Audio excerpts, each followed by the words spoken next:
And go. Hello, my name's Aaron. I study maths, economics, and chemistry.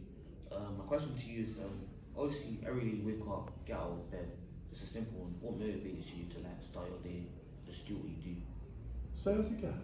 Uh, every day you wake up, get out of bed. What motivates you to like just do what you do? That's what I thought you Yeah. said. That's a really, really good question. Because when at one stage in my career development, I used to have a person who used to do my clerical work.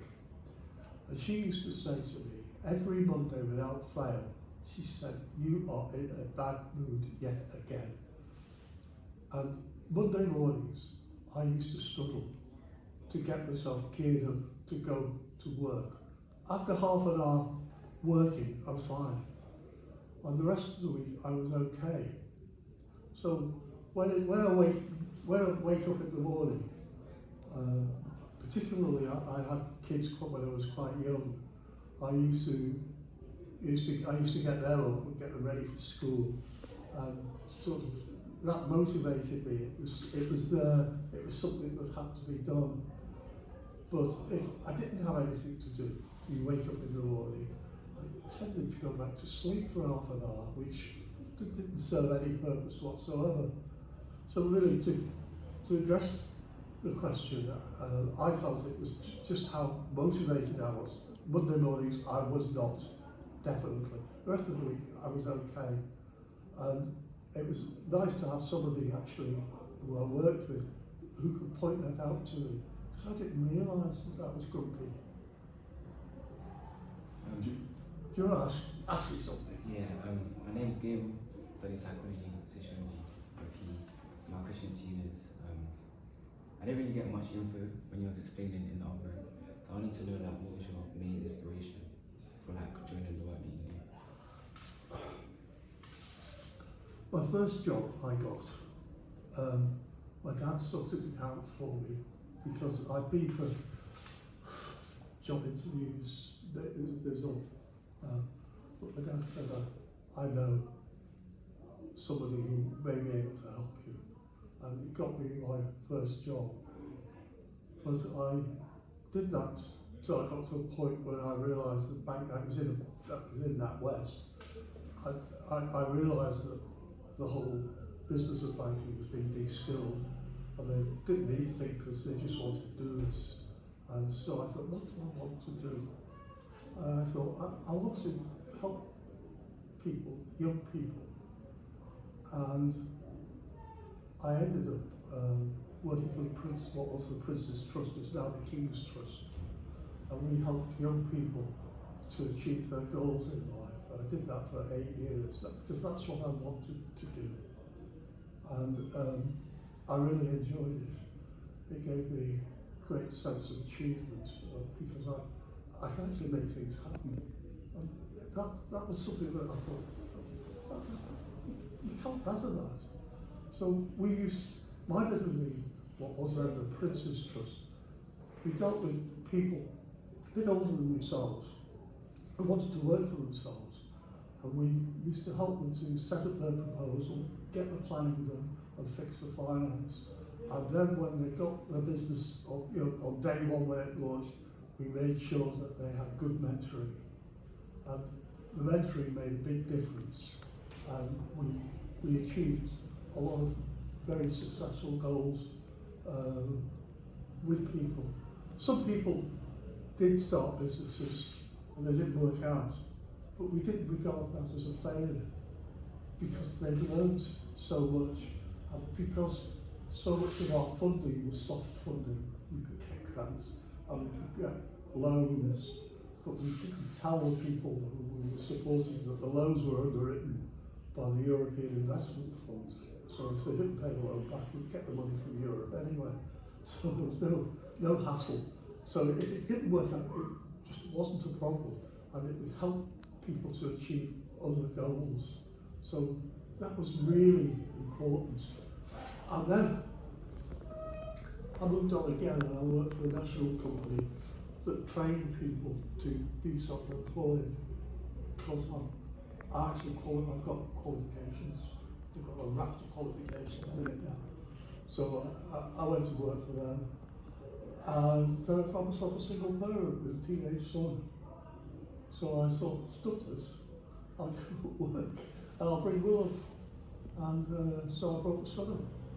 And actually, that was better than working for me. I just love doing it. And he's done okay, and I'm really proud of him. So that's me. So you could change things around, but one thing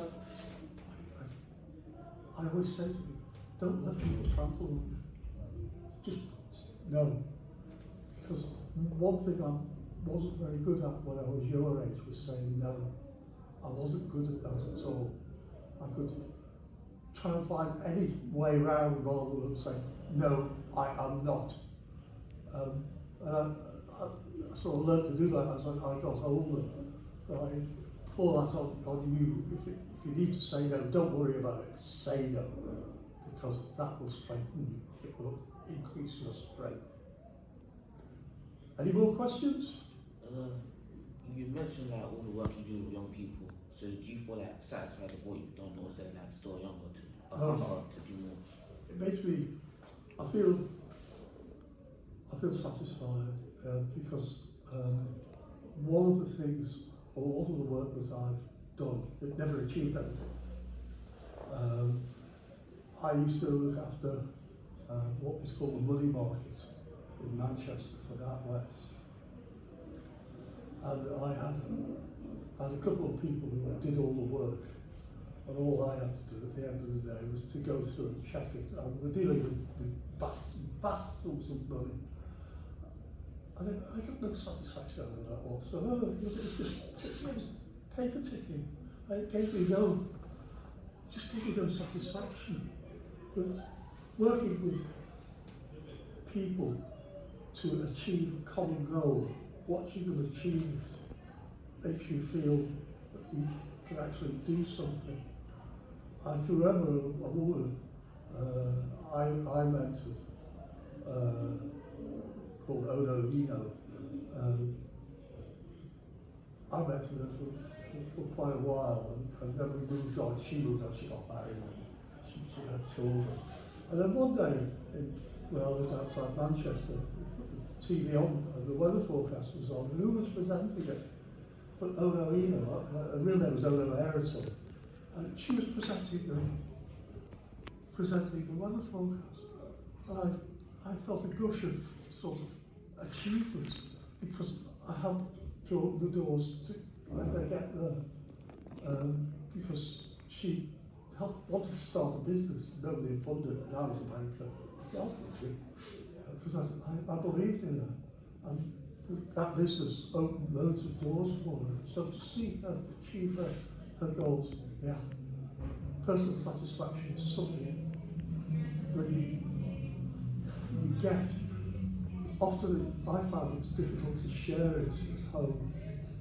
Don't be silly, it's not like that. But for me, it's there, it got me there.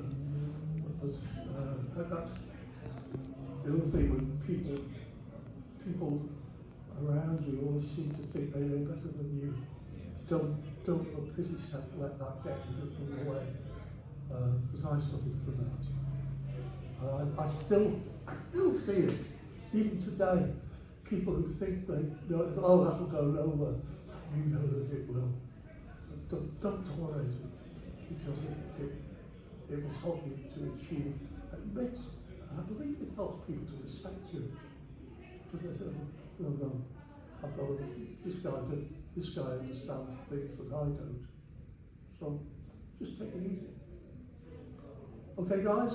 Thank you so much. Listen, thanks for your time, appreciate it. Thank you. You're welcome. Thank you. You okay? Yeah, I'm good.